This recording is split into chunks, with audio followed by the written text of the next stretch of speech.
After Series 3, the studios closed in Manchester for refurbishment, so then we started coming to Shepparton. So you kind of felt, whoa, we're coming up in the world, you know.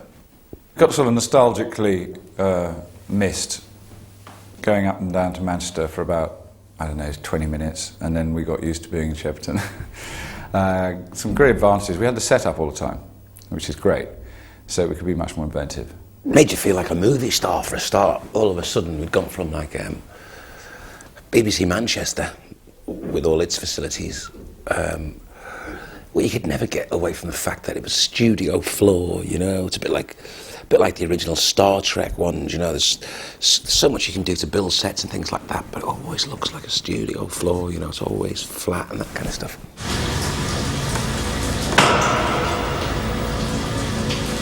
You want to talk? Let's talk.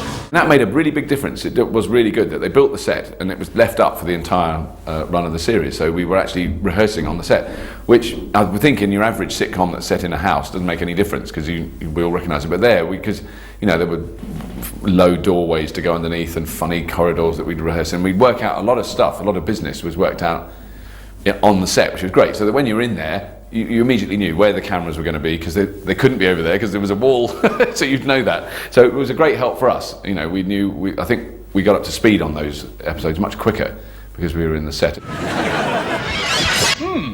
Curious. Extraordinary. What a truly copacetic piece of machinery. We rehearsed on the set day in, day out, so where we'd have to rehearse in acting, in the acting rehearsal rooms, which not only a nightmare to get there, but like are just naff, you know?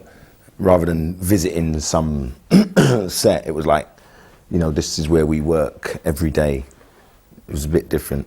I much preferred the move to Shepparton and rehearsing on the sets and that whole thing. Particularly things like Starbug, where you're in an enclosed space and there is a lot of things to do, and you know there's going to be explosions coming. And that's, people like Peter Ragg were really good. You'd be doing the read through and you go boom, like that, right in your face, and you go, well, it's that close. Yeah, well, actually, it's going to be like here, boom. So watch that one. There will be sparks. So I was one of the ones who didn't take very well to the rehearsing on set, because you always had people building this part of the set, and those big sound stages, of course, are either very cold or very hot, because you put those heaters on, and of course, then you've got the noise of that. And then it heats up incredibly, and then flick the switch, off the heater goes, and you can feel it tangibly getting colder, you know, while you're trying to rehearse. And then someone delivers something, someone comes with cables or whatever, you know. So I, to be honest, preferred the acting rehearsal days, you know. They're not like you imagine film studios. It's like loads of aircraft hangars and sheds and stuff like that, and porter cabins and stuff. But it was good. You got to meet, you know, film stars in the canteen and things like that. Like Ralph Fiennes, I met him there. Mind you, while I was eating spare ribs and dribbling them down my face, so it wasn't that nice. It just felt it was becoming much more of a professional outfit, you know. Doesn't look good. We've lost the port engine, the starboard engine's packed up, the fuel line's severed, we're taking water through the hull, we lost the landing jets, half the electric's out, and the elastic snapped on the furry dice. There was a review that said that in Series 4, I guess, that my hair was too long for a computer. I think it was NME, I know it was a music paper, and they, what do they know about hair? Anyway, it wasn't like it was Hairdressers Gazette. When I started doing Series 4 was when I first met the lovely Andrea, as she was then, Pennell, who I still call her Andrea Pennell. I can't, even though she's got married, I just like to think of her as Andrea Pennell. With this new elasticated foam, was basically put it on like a balaclava. That if the foam had so much stretch to it that in theory he could literally slip it over his head, which cut down the time tremendously. I mean, it was from 7 hours there max. We could probably get it on. I could get it on in 50 minutes. And a slightly different kind of design of the makeup, because the makeup in the first year was very slow to put on. Very slow. 5 hours, I think it took to stick on and paint. And what Andrew did was paint the mask before it was on my head, which basically saved an enormous amount of time for me sitting still with the sound of all over my head as it was being painted. I remember when we first did Crichton, he was in makeup from 4:35 and it took 6 hours to, you know, to get it done. Very cruel makeup woman, but fair. So, which actually helps, because it's odd, but when you're in that situation, when you're kind of basically your head is boiling in a bag, you don't actually want people to ask you if you're all right, because you're not all right. But nothing that they can do other than take the damn thing off is going to make you all right. So it kind of, and she knew that. She just had that. She worked with enough actors with a lot of weird makeup on to know, just ignore them or be cruel to them. It's much easier. So if I go, oh, that really hurts, shut up. I was just going, yeah, all right, fair enough. I saw more of him than I did of my husband for quite a long time. Oh dear, what a terrible mess. The year that that Paul Jackson saw my play in Edinburgh was also the year I met Judy Pascoe, my partner, mother of my 2 children.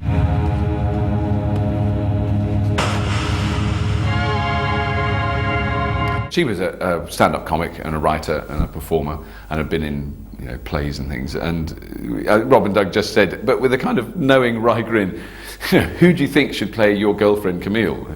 What woman do you know who's stupid enough to put on a rubber head? And so I said, well, I could try and ask Judy, see if she'll do it. Now, when he comes home tired, what can she say now? 'Cause she knows what he's been through. And I asked Judy, and she said, oh yeah, I'll do it, being Australian. She's up for anything. So she went and had her head cast and had her mask made. And then that was the downside of it for me. Was up to that point, I think I got quite a lot of sympathy, out of her ignorance of what it must be like. She'd see me in that mask and go, oh, darling, that must be awful, you poor thing. It was quite sweet. And once she'd had it on, why are you making such a fuss? No sympathy whatsoever, ever again. No matter how many times I put it on. Because she just said, oh yeah, it's not very comfy, but it's not that bad. I have to say, when she did have it glued on, she did have a bit more empathy with him. Not for long. It's just you have really amazing eyes. Well, yeah, they're just the old 579s with the automatic 15 f-stop cornea. If you like, I could pop them out and you could borrow them. Heck, what a jerky thing to say. Quite often, if somebody knows somebody else really, really well, it's difficult then for them to just divorce themselves, if you know what I mean. It's probably the wrong term.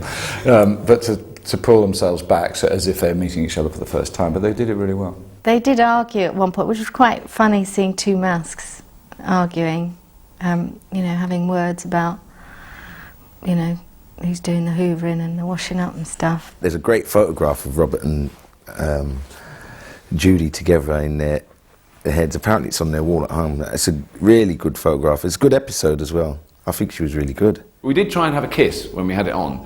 And the only way of recreating that would be if you both go to the dentist and have really heavy local anaesthetics when you're having your teeth done, and then try and kiss afterwards. You can't see anything. You don't know if you're kissing. It's the weirdest sensation. It wasn't the most romantic kiss we've ever had, I have to say. Ah, sir, you haven't met our visitor, Camille. Hi. I had my ex-girlfriend, Suzanne. She played my sort of love interest, but only after someone else had done it. Tracy Brabham, wasn't it? Who's gone on to do loads of other things and become very successful. But for some reason, they didn't like what she did as my girlfriend. So I said, oh, well, when do you get my girlfriend in? Like all the boys, they were looking for their ideal mates, so she had to have elements that would appeal to Lister. The ultimate mistake, beginner's mistake of learning all hairlines and not learning any of mine. So, so it was quite painful, because every time I'd go to speak, she'd start doing another line, things like that. She'd not actually worked out that, after her lines, I say something, and when I was saying something, then she'd cut over me with her next line. It was like, so it took quite a bit of working out to do it. Can I get you anything? Or anything? No, I'm fine, thanks. I can't remember why the colour red. It was I think because Rimmer's costume was green with a red shot colour, so we took the red which was shot with green, so it was the same fabric, but it emphasised the red as opposed to the green. It just made them stand apart, and it did work so well on camera, which I think is what prompted Doug to ask for Rimmer red for the next series. Everybody gets a girl, and what do I get? Myself. All the time. They never gave me a girl. They keep sort of dangling the girl in front of me and then taking it away. I think that's probably why the character's successful, though. Hi, buddy. I'm the object of my own desire. Can you think of anyone more deserving? Well, if you put it like that, I guess you're right. Damn my vanity. They did a rough edit to show in front of the audience. You know, it was rough, but I mean, it was like, may as well have been the real thing because it was so good. What they shot overnight, what they'd done overnight, and Paul came in the next day and was watching it and actually said, "How did you do that?" Funnily enough, that wasn't that complicated. I mean, it looks complicated, but it was logistically it wasn't that tough compared to other things we've done. I didn't see anything. I don't think I got any desires. Either that or my screen was foggy. See, that's where I didn't win out, because I said, "Oh, can I have a boyfriend in Camille?" But they didn't give me a boyfriend in Camille.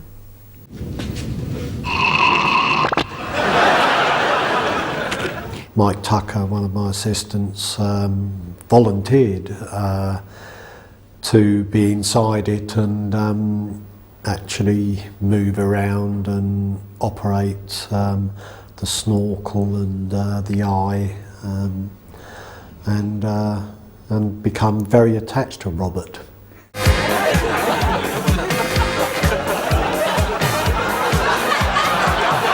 When my son was about 4 or 5, he actually saw that episode on a videotape, and he really wanted to see it because it was Mummy in it as well. So he watched it and it was great. Oh, and there's Mum, and that is that you, Mum? He couldn't believe it. He's only a little lad.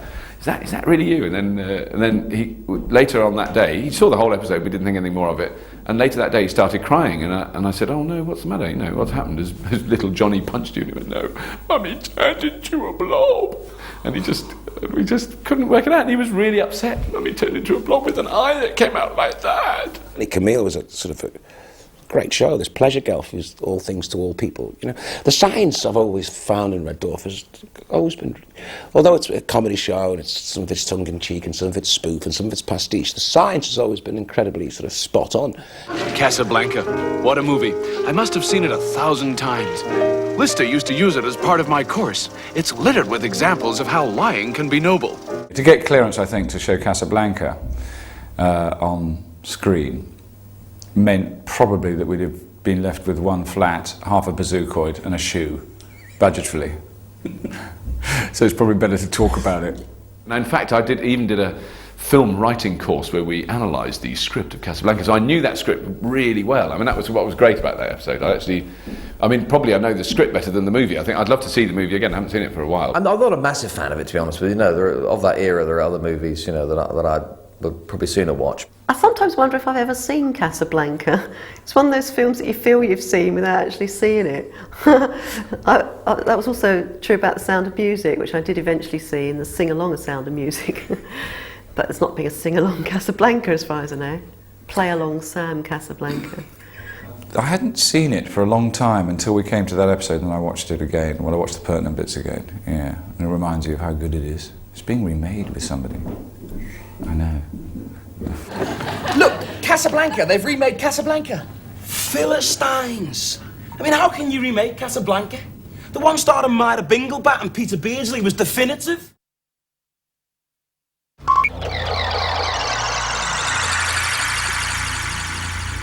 My heavens. I'm human.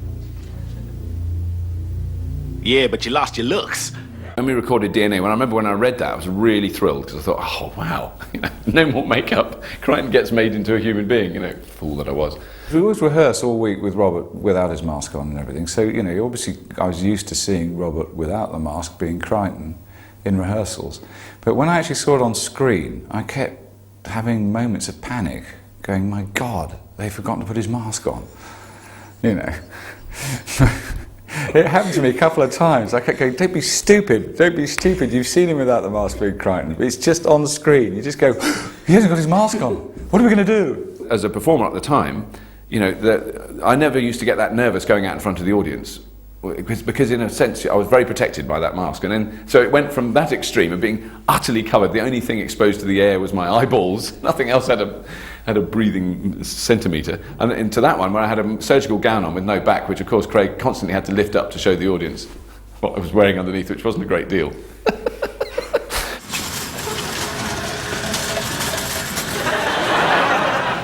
He's very expressive indeed.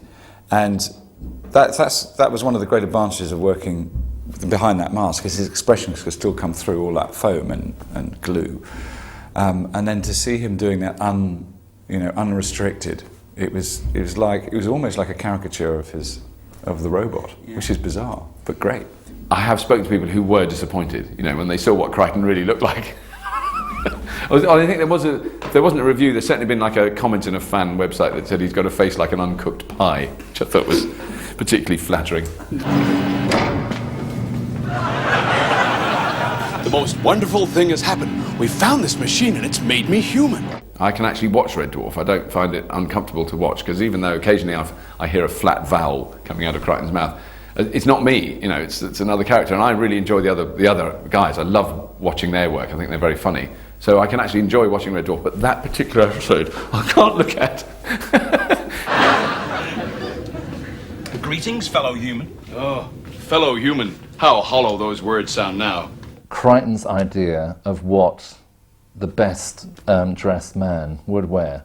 And because Crichton has no idea, it was, elements that he'd read or seen or, in his photo memory. I don't know what it was. It was a recently escaped game show host who got out of a special celebrity prison, I think. I don't know what the hell it was. It was a very bizarre suit. So we ended up in this sort of rock and roll jacket with a leopard print collar and pink bell bottoms and some wacky tie. Now, take a look at this. And this.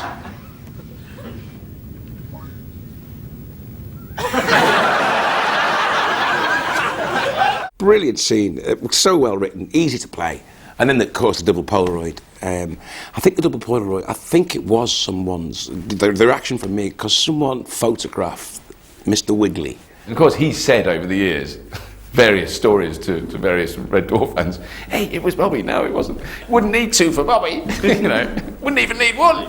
All those sort of things. He can't remember now. He thinks it might have been, because he was quite, I think his surprises, I think it may have been a photograph of some part of the human anatomy created by the art department, but I'm not sure what. What about Spearhead 3?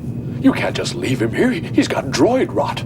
I don't need no bugger to look after me. I may be half-run with silicon physics. My voice units may be shot to buggery, but I don't need sympathy from the likes of him. It was sort of such the antithesis of everything Crichton was kind of, open and optimistic and, let's get keep everything clean. And to have the kind of the flip side, that was some old, endlessly moaning and complaining, 5 million year old spare head. It was really good fun to do. Very uncomfortable to do with your head stuck through a hole in a cupboard. We would shoot obviously one set of Robert, and then he would reposition, and we'd shoot another set of Robert, another set of Robert. We'd wipe off obviously under his neck and put a shelf there so that they looked like heads. You're a human now?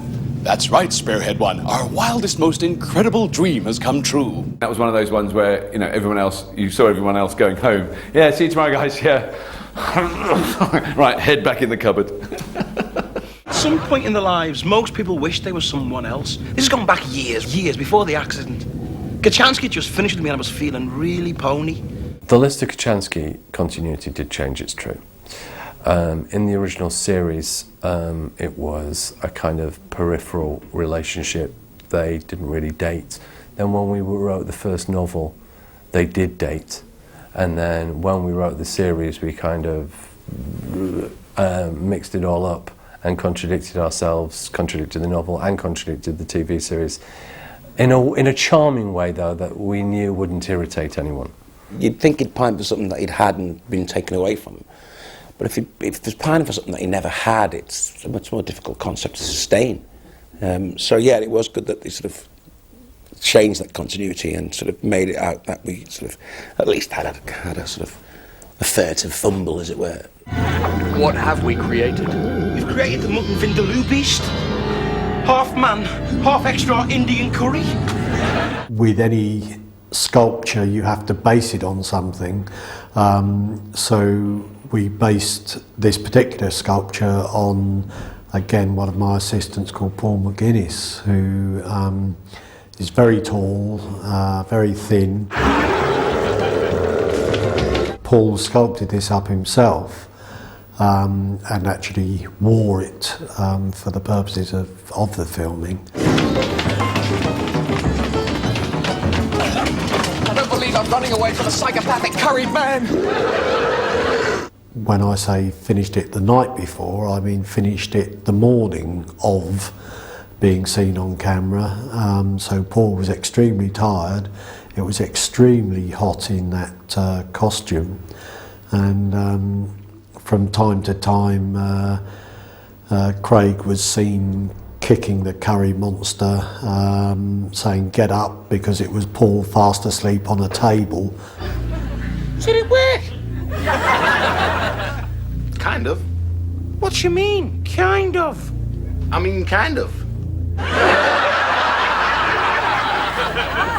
We took elements of a Robocop and Lister and fused the two together, and that's why when you see that, he's got half a sort of armoured helmet and then half his cap, and you know there are bits and pieces of upholstery and then more Lister. So it was a fusion of the two. I love that outfit, but I thought they were going to make me look really macho. Then they shrunk me to about that height. You know what I mean? It made me talk in a really scary voice. Of course, lager. The only thing that can kill a Vindaloo. And it was actually moulded, and we did a cast of a helmet and his cap in the two. So he didn't wear just half; it was the whole thing. And then they had this big blaster thing that they filled full of curry, and they fired at me. And that wasn't me acting falling over. That was me getting blasted off my feet.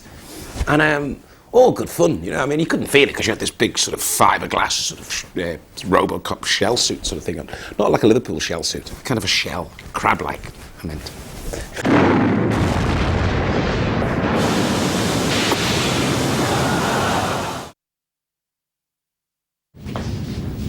How are you feeling, Mr. Lister? Oh, much better, thanks, Crichton. much better. There's so much about makeup that's not very comfortable, but sort of look. Actually, the more uncomfortable it is, I think the funnier it is somehow. Pain, pleasure. One of the complexities of prosthetic makeup is the join between the human face and the rubber. And on Crichton, it's literally a small circle around my eye, so it doesn't take that long to cover that join up. Whereas with Craig, he had that huge headpiece that took hours. He was in makeup much longer than me that day. That took forever to do that. And he had to keep it on for a long time. And of course, the top of your head is really where you lose your body heat when you're hot. And he couldn't, because he was all cooking up his space mumps. I mean, that was so violent. He was so miserable with that thing on. He wasn't a happy bunny. You know, I really do feel ill. You know, it's made me ill. There was a sculpt, a mould, and then, as I say, the prosthetics, and then in sections and coloured. And then, as I say, we had pumps for wired in for the gunk. That's when I really had sympathy for Robert Llewellyn, because it took quite a while in makeup to get that sort of space mump sort of the head put on, and then they filled it with custard powder and piccalilli, and when it burst, oh god! The basis was KY for the actual. It has a multitude of uses.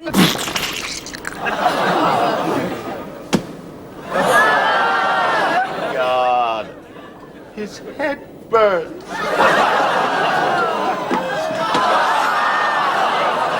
Better. That is so much better. I feel good. Talk about a weight off your mind. I don't want to live. Please, shoot me in the head. It wasn't that gross because his head explodes out of vision. It's just the reaction of Danny afterwards. I mean, it's constructed well because it's a horrible, yucky pass on a bloke who really, really cares about his appearance. That's what's funny about it. That's brilliant the way Danny does that. His head burst. I mean, that was so brilliant. His sudden appearance with it. You could feel that relief, couldn't you? I mean, sure, you know, we could have probably blown his head up, but it would have been a tricky one. A man so petty and small-minded, he would while away his evenings sewing name labels onto his ship-issue condoms. So I think Robert does a super job in that. And again, a great piece. He must have read those lines and thought, oh, fantastic, sirs. You know, all that business about a mere joke of a man, a piece of sputum, all that sort of stuff. It was just fantastic lines, you know, to do. And all I had to do in the background was just look more and more outraged as each level of insult was piled on. Objection! Objection! Overruled. That was quite a long scene that we shot in one big lump, the kind of courtroom scene, which is really nice to do. Because, you know, often you're doing scenes that are like 20, 30 seconds of kind of with some business or something, and that was like which is fine, but to have a big chunk like that, I don't know how long it is, but it's probably 7 or 8 minutes of kind of one long speech with lots of other little bits with, you know, the witnesses coming in was great. It was like a little play, it was like a miniature play. Yeah. Welcome to Justice World. Please state your clearance code and prison officer ID. Actually, I remember saying that to Ed. I said, well, I could talk in a low voice if you like, instead of lip syncing it. Because I could talk in a very low voice if you like. A bit scary, isn't it? State line form infantry. I think the man lip syncing actually fell asleep. And there was this strange noise in the studio and we couldn't work out what it was. And it was someone fast asleep slumped over a microphone somewhere. And they thought it was air conditioning or something like this. They were turning everything on and off and lights buzzing, and then they went, no, it's a bloke asleep. Yo, matey, hit me on the head with this. You have a long, quite static court scene, so you kind of want to compensate with that at the end of the show with a bit of action. And yeah, that was fun. That was a good piece of action, actually. That looked good. With the simulant, we just had this thing that, you know, that was an extension, that he was half deformed, half beast, half man. A lot of times, you know, I have to follow obviously Doug and then I follow Howard. People don't usually follow me, actually. I'm usually following them. I don't know why. I should change that. What's going on? I probably ducked to avoid bazookoids. Who wouldn't? Ed got quite into all these little details as well. I mean, he used to think them up as well. Go, oh, you could duck here. Action!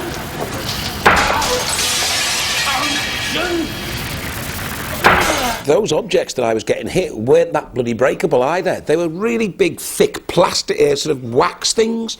I had lumps on my head after that, and did they look like glass vases to you? They didn't look like glass at all, did they? They were big, thick wax things, and he kept trying to crack them on my head, and some of them wouldn't even break. Better late than never!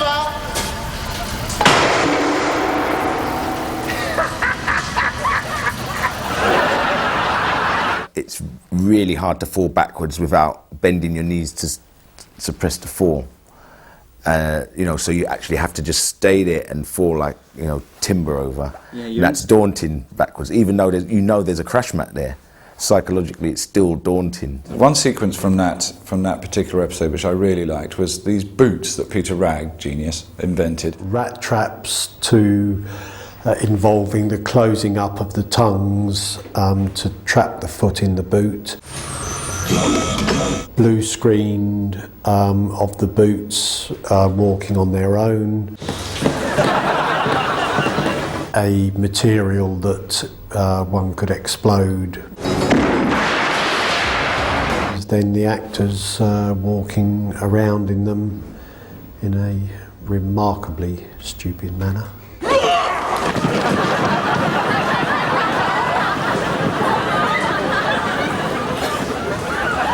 I still look at that and go, yeah, that's so funny. They performed that so well, particularly Danny.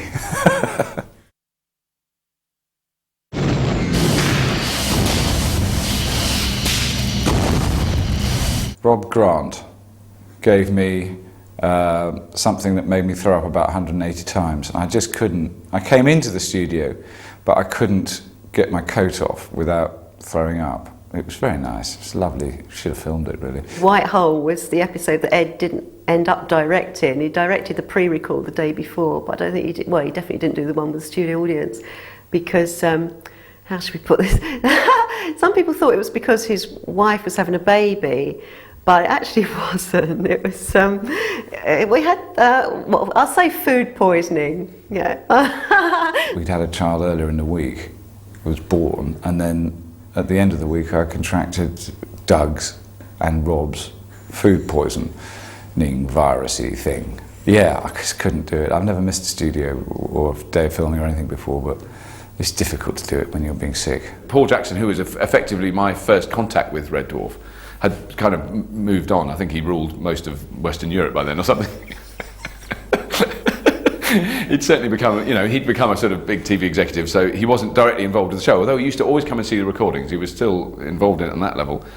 but he wasn't there on a day-to-day basis. And suddenly he turned up one morning when Ed, the director, Ed By, was ill, and it was an extraordinary thing because he had such a reputation, and he had been a director. He'd done The Young Ones. He'd been involved with a great many comedy shows over the years. So all the crew knew, everybody knew who Paul Jackson was, and not that they didn't have enormous respect and work hard for Ed, but they all worked 1,000 times harder when Paul appeared on the set, which was very amusing for us. Everyone was a lot more scared.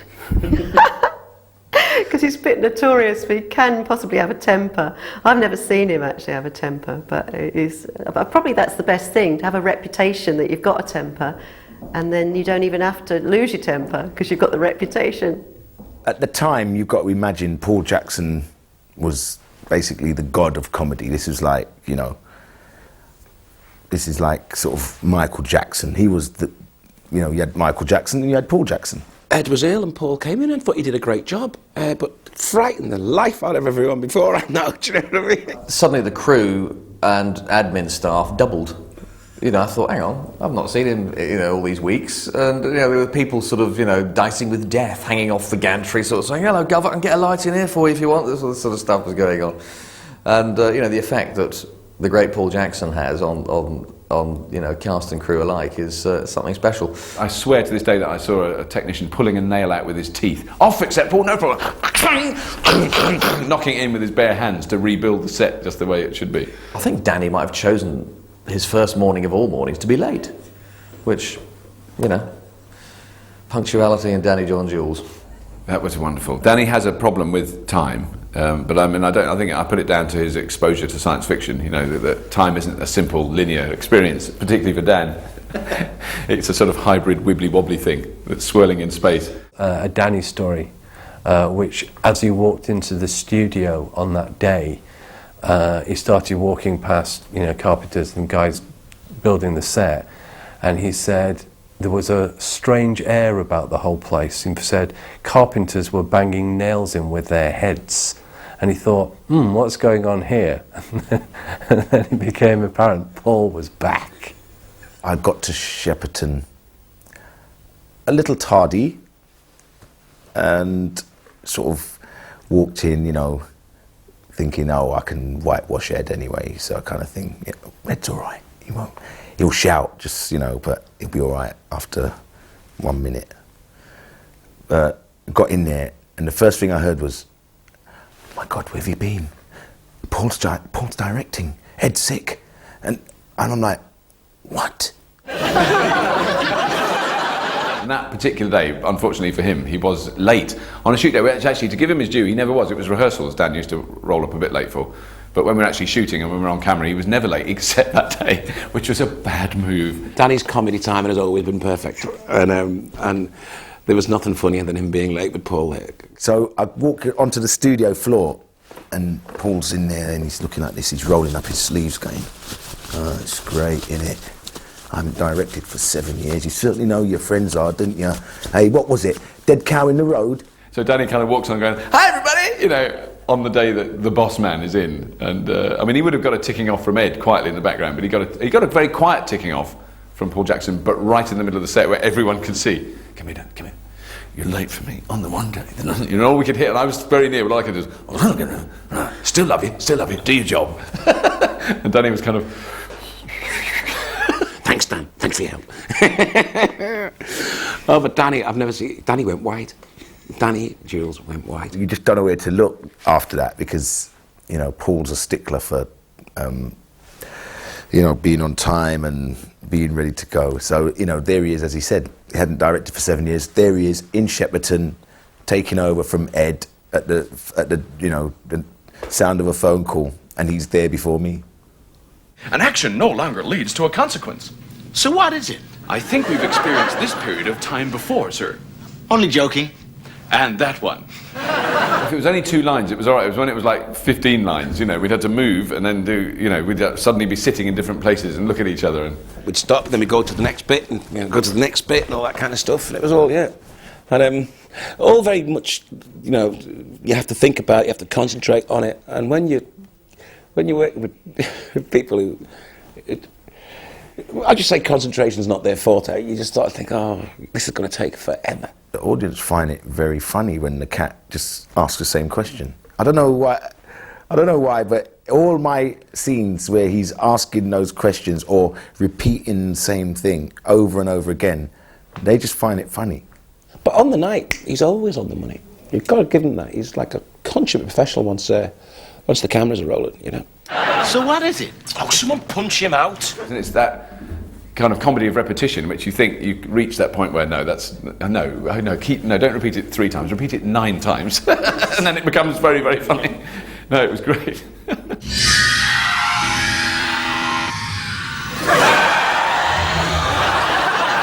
They were trying to work out how they could make me sound and look intelligent. This is for Holly, not personal, obviously. So they thought a bald cap with little round glasses, little John Lennon glasses and a bald cap, because that's obviously a sign of intelligence. And they thought I looked quite good in it, so they didn't do it. We tested with a bald cap, and we did a plasticised makeup on her as well to make her look different. But that was basically it. So then they were thinking all these different things, whether I'd speak differently, which I do a bit, I speak quicker. In the end, it was just slicking my hair back and having like a quiff thing, which I quite like that, actually. And sometimes, as I say, these ideas sound good, and then when you actually test it, it's, you know, it's somehow, it isn't always funny, or it changes the course of it, the look of it too extreme. I'm a computer with an IQ of 12,000. You don't seem to understand. I know the meaning of the universe. The White Hole episode, I got a change of costume, though nobody'd notice it. Instead of a black polo neck jumper, I had a blue polo neck jumper. Because that means that you can then transfer it onto whatever background you want, because I was then floating around the spaceship. How long now? Nearly there, Hall. Just a couple of minutes to load the circuits and, I don't know, maybe a minute to finalise the connection. That's just 3 minutes then. Directing a floating head, technically, is easy. That's the easiest thing you can do. But it was trying to get, I mean, the difficulty is then you have just got a floating head, and so everything, the onus is on the performer. She can't move, she can't do anything, she can't sort of hide behind a corridor, she can't run, you know. It's just the head. And so it's really, you're at the mercy of the dialogue and the performance, and both were fine, both were great. If you'll allow me, sir, as one mechanical to another, he'll understand me. Now, you listen here. I like Talkie Toaster. I've always wanted a toaster that talks to me. Sad, isn't it? It wasn't too much of a double act with Talkie Toaster because I couldn't see him, you know, because I always sit there with the camera right in my face and bright light right in my face, and he was over another side of the studio being Talkie Toaster, just, you know, talking into a mic. We already had a previous toaster, which was very successful, John Lanahan.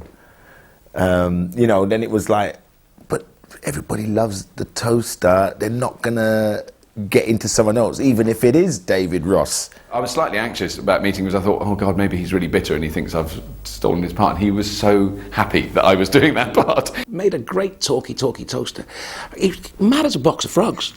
I remember jumping on the table in rehearsals and saying, come on, hurry up, and started doing this kind of mad dance. I've got to get to Manchester and all this kind of stuff.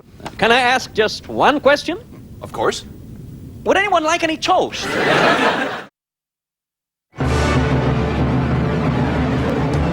Bingo! Down there. They've dished into the drink. I'm bailing out, computer. But Ace, it's a suicide mission. I caused the smash, should apologize. Only manners. Bring her round for another pass. Please, Ace, don't go. I love you. Chris did speak to us, and he was sort of, he'd had git overload, and he just said, it was really quite sad. I would just really like to play, you know, a kind of like a normal, nice guy character. And we went, but Chris, that won't be funny. And he just went, well, you know, I'm not making a big deal out of it, but you could see there was a real kind of, you know, yearning and the sadness for something more wholesome and heroic. And then that really started the whole thing off, was, hey, you know, we could do that. We could write Chris a heroic role, and I'm sure he'd be great. And sure enough, you know, that's what happened. well, I've said many times, that it's my favourite of all the episodes. Obviously, for Rimmer, there's a great opportunity to play Ace Rimmer and normal Rimmer. Well, Ace Rimmer, as a suave, sophisticated man about town, James Bond sort of in the future, sort of. We took all those, it's basically a sort of jodhpurs and flying jacket, just happens to be out of gold leather. As soon as I saw it, I thought, I know Chris will do this justice, this will be great. And he did. He was fantastic at it, Chris was born to play Ace Rimmer. Chris developed the voice, the character, and he's the only one that could wear gold riding boots and matching helmet, and remain quite butch. Holly didn't actually meet Ace Rimmer. In that episode, I would have just been Melly, I think, and maybe I would have come back at the end. And I thought, well, where would Holly be? And they said, well, it doesn't really matter. And I went, oh no, no, I need to know where Holly would be. And I said, why doesn't she just see Ace Rimmer and faint? So then we did the faint thing. Who's the deeply delicious, stunningly gorgeous computer? Holly. Actually, to be honest with you, there's a little bit of a sort of annoyingness, well, quite a big deal of annoyingness in Ace Rimmer's character, but Chris took that and still played the heroic part really well. To play Ace in Dimension Jump was a great relief, it was just sort of a whole pent up of playing two complete anal failures, was just to be able to suddenly play someone who is loved and is brilliant at everything was just gusto. And that wig, I always remember that wig was just the best wig I've ever worn, It was a sort of a 70s idea, that 70s thing of David Cassidy type swishy hair, sort of California type hero. And when we went for the wig fitting, we tried on various different, styles. And, it was funny how, I don't know, he'll probably say this is rubbish, but when he put on a sort of a flowing-ish wig, he just suddenly transformed and went, all this, flicky stuff. It was fairly gutting that, not only has this guy been dead for for 3 million years, and yet he gets laid more than Lister, who's alive. Then he gets to be a superhero, he gets to be Indiana Jones crossed with James Bond. He gets to be amazingly good looking, amazingly charismatic, have awesome hair, and do all these superhero things. And I'm playing a mechanic called Spanners.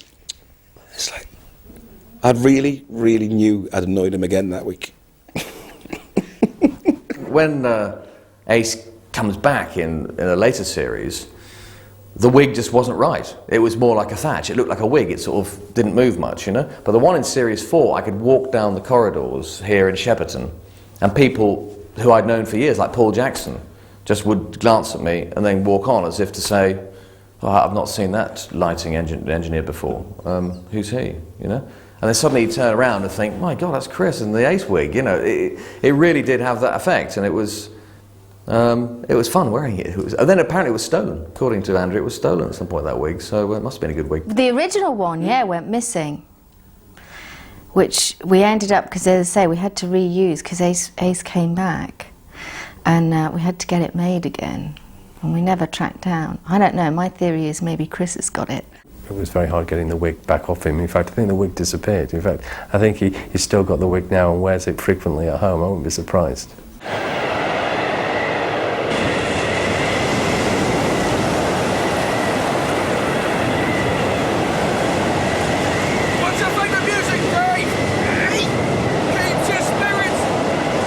Side of Starbug, up a little ladder, and when they were trying to mend it, and it was genuinely freezing cold, and it had to be a storm scene, and they're up there, they got a wind machine from both directions, and really freezing cold anyway, and the people are throwing buckets of water all over them, and I think they probably did slightly chilled buckets of water as well, just to keep it real. We had all this water being hurled at us, with a Volkswagen wind machine, which is quite a powerful amount of water coming straight at us, And I remember at one point I wanted to shout out, all right, just because I'm playing it doesn't matter to mean that we are indestructible, that we aren't going to drown, and you can chuck anything you want at us. Chris was moaning about it. He goes, it's the last time I'm not doing it anymore. And I think they caught me on the mic saying, oh, shut up, Chris, we're supposed to be space heroes. But it was uncomfortable and absolutely freezing. And they're firing these water cannon at us. And every time Chris went to speak, it wanted to go right down his mouth. I don't know if they did it on purpose or not, but every time Chris turned his head to say something, he just got a bucket of water in the face. I was just inhaling and about to say a line when I got a full gob of water, and it seems strange to say it, but I felt like there was a possibility of drowning at that point. Do you know what I mean? Because it did feel quite dangerous what we were doing, so we had to sort of go like that, sort of breathe in and then speak. That wasn't very popular at all. Lots of people got very upset and wet and cold and not nice.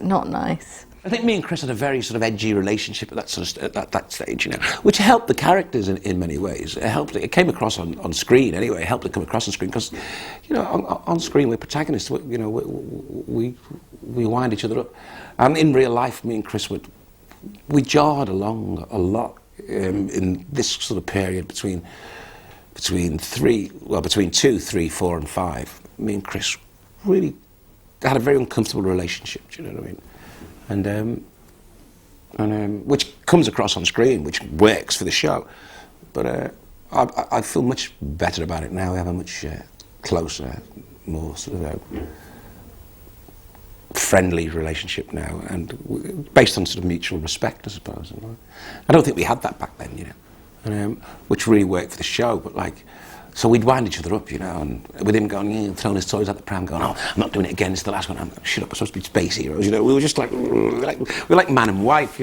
We knew that we were going to be locked on this bloody spaceship forever. The whole of our adult life. Do you know what I mean? Was going to be spent at Red Dwarf conventions. Look, I'll tell you what we'll do. Sorry, old chum, no option. I mean, that's a joy of working with Chris, is his precision as a performer.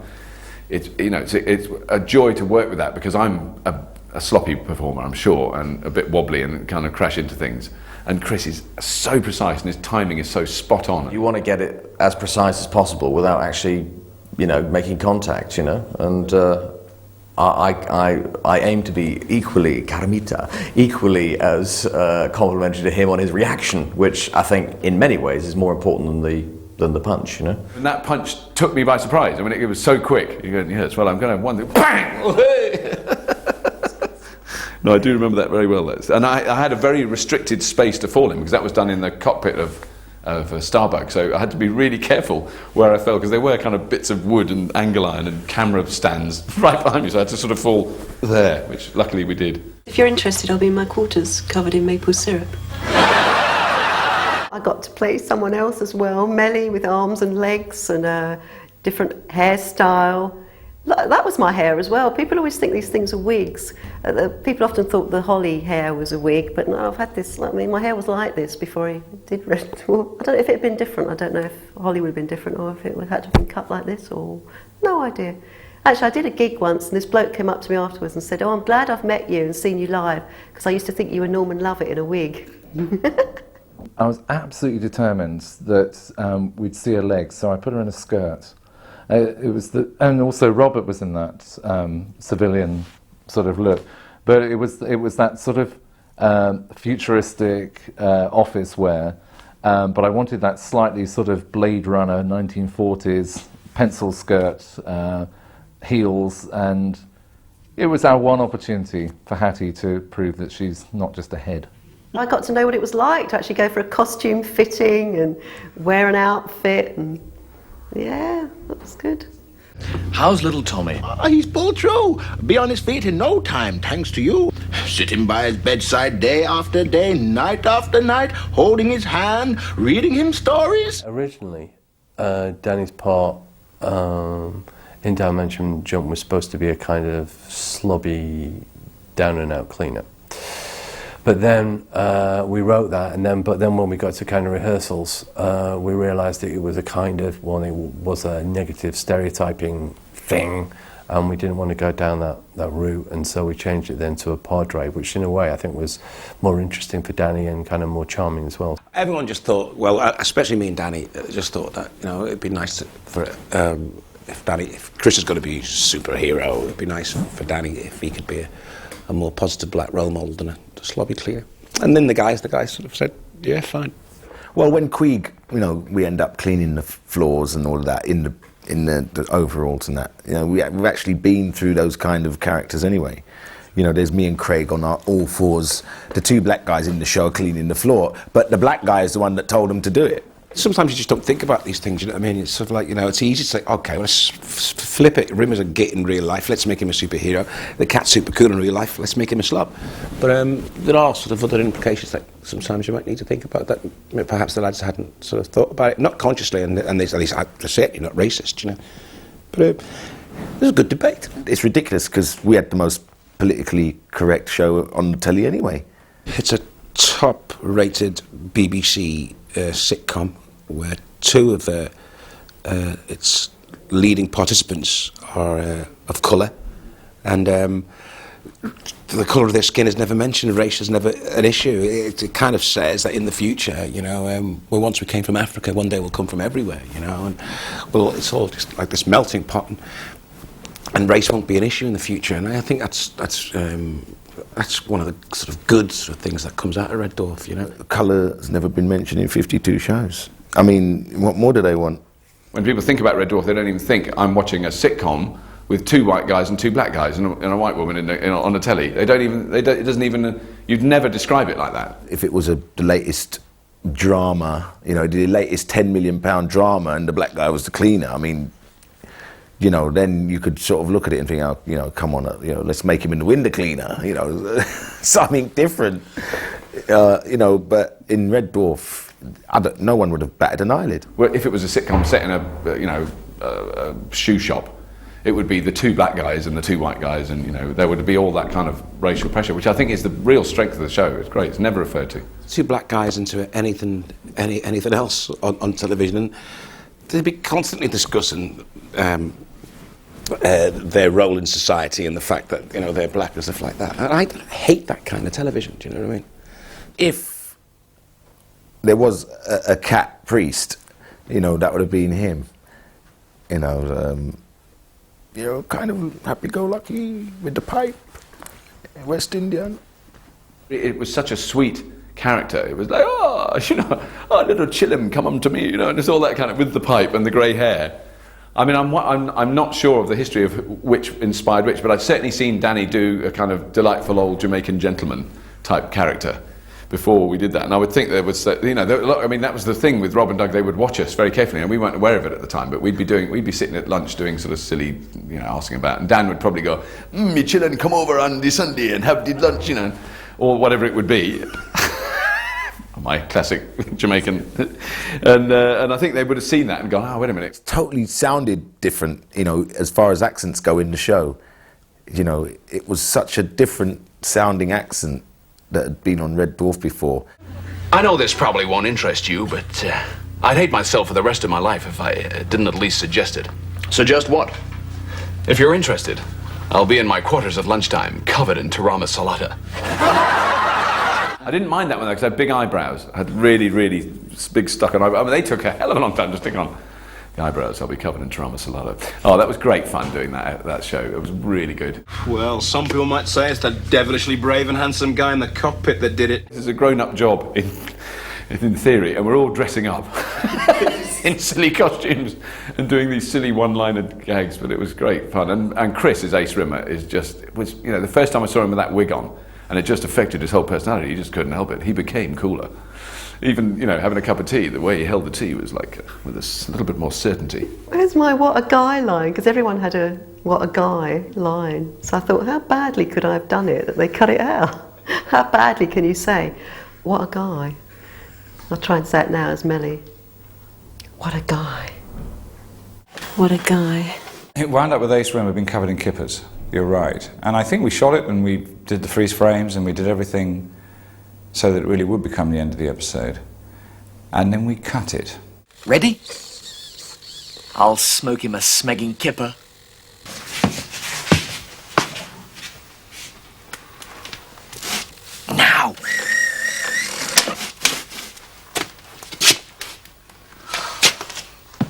It was in the edit, and we were able then just to come up with a Hammond organ idea, which everyone kind of, Ed and Rob, we all thought it was a stronger ending, and that's how it wound up.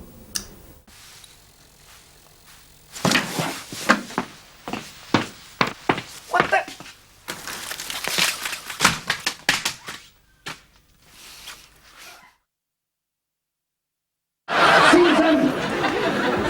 So long, suckers. See, it's not one of the fans' favourite episodes. In fact, it's really, low down on the sort of enjoyment scale from the feedback I've had of fans. Whereas I think it's one of my favourite episodes, some classic scenes in it. When Caligula comes through that door, what a scene! And every time the cat pisses him off, he says, "Shut up," and then slaps me.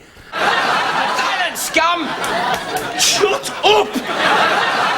I think what the fans' problem was is that this wax world very much looked like a park in West London, and which is because it was. It wasn't particularly spacey, that episode. I admit that. But Queen Victoria with a machine gun, Hitler, vomiting milk. Come on, this is good stuff. I know it's not one of the most popular Red Dwarfs so far, but that may turn around in time to come, because I think it was special on many levels. It looked at it on one level, it's just silly, but from our point of view, it was great to have all those actors and impersonators imaginatively used, Hang on, someone's being brought out. They're tying him to a stake. It's Winnie the Pooh. What? Winnie the Pooh, I swear. He's refusing the blindfold. You can tell when something's going to work really well is you can rehearse it and you just see Craig doing it and you go, that's going to be fine. You don't need to see Winnie the Pooh. You just need to hear about it. We don't like existentialists around here. And we certainly don't like French philosophers poncing around in their black polo necks, filling everyone's heads with their theories about the bleakness of existence and the absurdity of the cosmos. Clear? To walk the line, one of the best the most memorable, enjoyable scenes in the history of the whole set of series, God, Gandhi, give me 5, give me 50 or whatever it was. Yeah, I mean, that was a fantastic fun to do, Hey, buddy, we just, Silence, scum! Do you not sink to your knees and bow in the presence of the Emperor Caligula? Tony Hawk's doing Caligula, that scene was so hard to keep a straight face. That was the hardest time I ever had, keeping a straight face. They were quite loyal to me, actually, the Red Dwarf team and Rob and Doug, and I think they'd sort of think, well, what can we find for Tony in this series? And they were looking through, they needed to cast, and they decided that actually I looked a bit like Caligula, rather tragically. So I think they just were looking at it and they thought, bloody hell, he looks a bit like Tony Hawk's. So they thought, well, may as well get Tony Hawk's to play him then. And me being Tony Hawk's, I turned up and did it. We used to call him the fifth dwarf, or was the fourth dwarf at the time. He'd always, in series 1, 2, 3, and 4, he was in every one of those series, playing a variety of roles. I was in a toga and everything, and a big wig and stuff. It's one of those things where it's just one scene, and then I think we did it in Shepparton Studios, and you rehearse it a week, and you know it backwards and upside down, and then just before you go on this scene, you just think, oh God, what if I forget it all? It's an absurd thing you do, but we got through it all, I think, in one take. I don't remember it being a nightmare. He's just got a silly voice. I'm sorry, Tony, but he has a silly voice. It's a real comedy voice, and he's always made me laugh.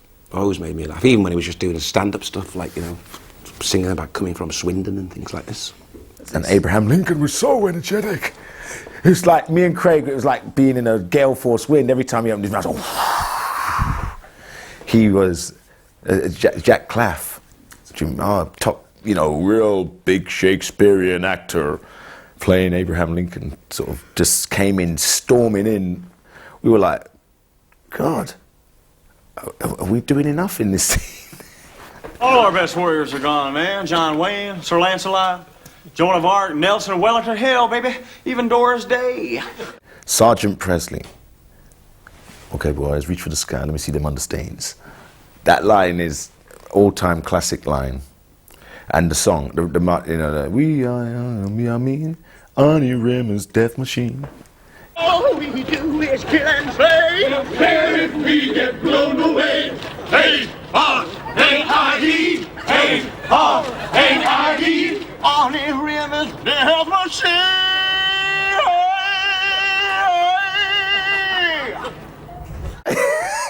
Arnie Rimmer's Death Machine. That was a classic with the white suit and combat boots. Clayton Mark, yeah, nearly stole the show. Oh, you've been a wonderful prisoner, you really have. Oh, he was brilliant. Another one, mad as a box of frogs. Mad as a box of frogs. But a lovely bloke to work with. And what an Elvis. Probably the best Elvis impersonator. Well, thank you very much, sir. Thank you. The star of the show, being an Elvis fan, was Elvis. I mean, everything he said, basically, I was just, you know, corpsing left, right and centre. And the theme tune sung by him at the end was brilliant, you know. I think Elvis had to, you know, which of course they didn't do a thing, he turned up like that. We supplied the sergeant stripes.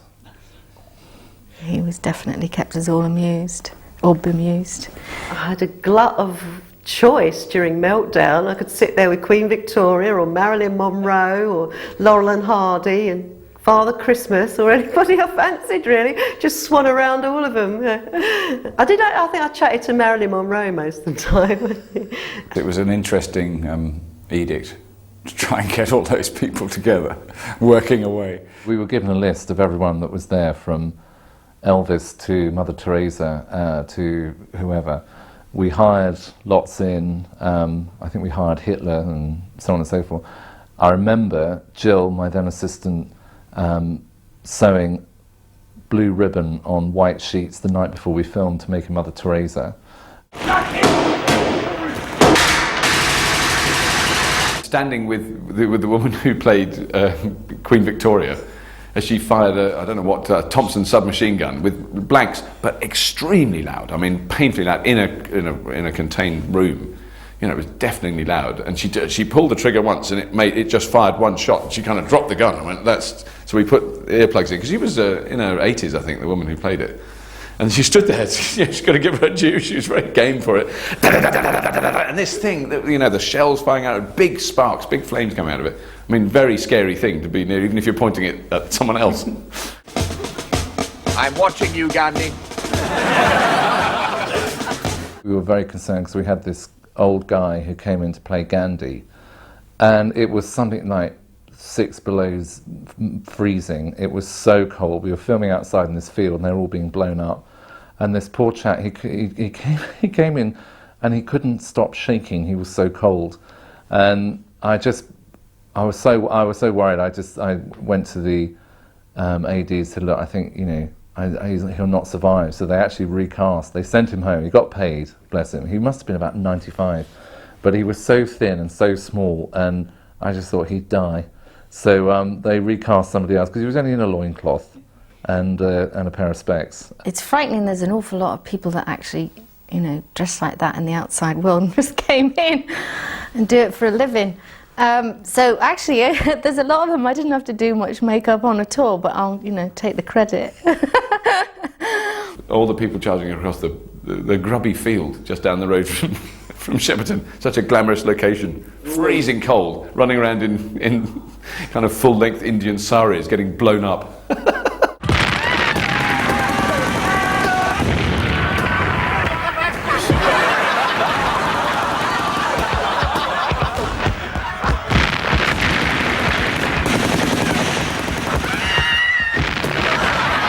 All the lookalikes were running across the field, and that was just hysterical, I think, because a lot of them, you know, maybe they just, you know, opened shops or hung around at places, they hadn't really been used to running across a field with explosives going off near them. It was like they were genuinely shocked, and some of those explosives looked quite dramatic. There was a run across this field, freezing cold as it always was, because we recorded October, November, December, just run across with explosions and stuff. It was utter chaos when we did it, and it still looks like utter chaos, yeah.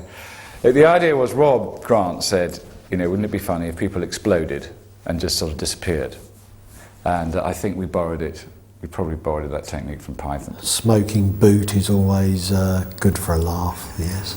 Between series 1 and 2, I stopped smoking, so my weight increased quite considerably. If you careful Crichton observers can see that Crichton develops slightly larger girth as the decade wears on. It must be a prototype. I found it in the research labs down on Z-Deck. I managed to cobble together the missing circuitry, and it appears to be fully functional. When we started filming, everything was made to fit at that time. And through the process of maybe on-site catering, I'm sure Robert will admit, sometimes actors do change shape when they're filming. It's strenuous hard work, so too many sticky buns. So I think he put on a bit of weight, and subsequently it didn't do up properly, and I think kept popping undone. That's why it slops up and down. There were 2 costumes at that stage. There was one that was a complete moulded all-in-one lump with the monitor as part of it, and there was another one where the monitor was strapped on a strap, which wasn't quite big enough at that stage. The chest monitor we did have a problem because it basically goes on it's one piece, but it connects up on the shoulder and at the side.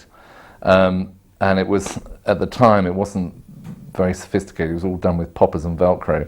And the problem is that, any excess weight you carry, that Velcro doesn't stick, so it would sort of burst undone. At the end of 90s, by then I'd stopped smoking for a year, so it was kind of that first year of, I'll have another bit of lunch, I'll have the pie.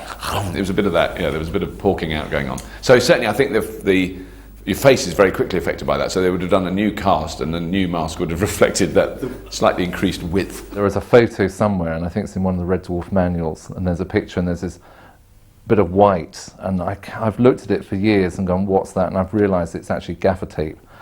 What now? Well, I suggest we start to run, sir. I suggest we ambulate as fast as the local gravity will allow. Why? Because of them, sir. Sir? I don't know where the Japanese movie monsters came from. That was something some researchers did some extremely hard work on, and they are nothing to do with me. That was supposed to be aired during the Gulf War, 1991. And there you go again, the PC gone nuts. Because the war was on, they didn't want to show this American general kicking butt, slaughtering all these waxworks dummies. Yeah, right. It went out last because I think they thought it might offend people, seeing Marilyn Monroe running on a battlefield, gunning down Abraham Lincoln. Stuff like that really annoys me. Messing with schedules just because it's because life is going on. I mean, I do a radio show, for the BBC. Now on 6 Music, and a good friend of mine, a very close friend of mine, Edwin Starr, died recently, and I wasn't allowed to play his masterpiece, War, because the second Gulf War was going on, so I couldn't do a tribute to Edwin Starr, whose amazing song, War, an anti-war song. I couldn't play it on the BBC because there was a war going on. It's when you're talking about real war and people losing lives, then I can fully understand that it should be, if not moved to the end of a run, just taken out completely. The whole thing was completely screwed around with, and I don't know, looking back and you think, well, that was completely pointless. There wasn't really any point. Because I don't think people are going to watch Red Dwarf and go, do you know, I think that's a direct reference to the war, and I'm really upset about that. They're just going to go, it's Red Dwarf, and they recorded it last year before there was a war. I think people should be less anal about that and just say, well, look, it was shot in all honesty in good faith. Okay, events have overtaken it, but this is the episode they shot. Rather than saying, oh no, we can't put it out while the war's going on. So you can put it out after the war's gone on. I don't get the difference, you see. Things that aren't political when they're filmed or when they're written can become political afterwards. So when we looked at it again this time, when the Iraq War was on, you kind of thought, yeah, it's a bit dodgy, I suppose, in that context, but not in itself. And it's an anti-war episode. Rewatching it recently, there was something that I can't remember what it was now, but the character said that it was almost lifted out of a debate that we'd heard that lunchtime between, our Prime Minister and the US Secretary of State for Defence. Just because we're in a war doesn't mean that we're not all anti-war, I mean, no one says, oh, let's go to war, You go to war because you've got yourself into a political situation where you feel as though you have to, but I'm sure everybody in their right minds would rather find a diplomatic solution than going to war. And I think Wax World was an absolute excellent sort of anti-war message, and Lister's little speech at the end, where the free, they're all liberated, they're all dead, you know what I mean? And great speech. It's quite tearful, really. I brought about peace, freedom and democracy. Yeah, Rimmer, right, absolutely. Now all the corpses that litter that battlefield can just lie there, safe in the knowledge that they snuffed it under a flag of peace and can now happily decompose in a land of freedom. You smeghead. Well, by now it was like, I think we've really got a hit on our hands here, and this could go on and on. But I think we were convinced by then. It's one of those things that while you're filming it, you think, oh my God, I'm never going to do this again. But at the end, you think, I really enjoyed that. There's something a bit sick about Red Dwarf, definitely. It's futuristic and comedy. And I think you can't get too sophisticated with them, otherwise you lose that integral part. The creature known as Cat. Clearance granted. Hey, I hear they do good bread and water here, buddy. Season 4 was a really interesting one because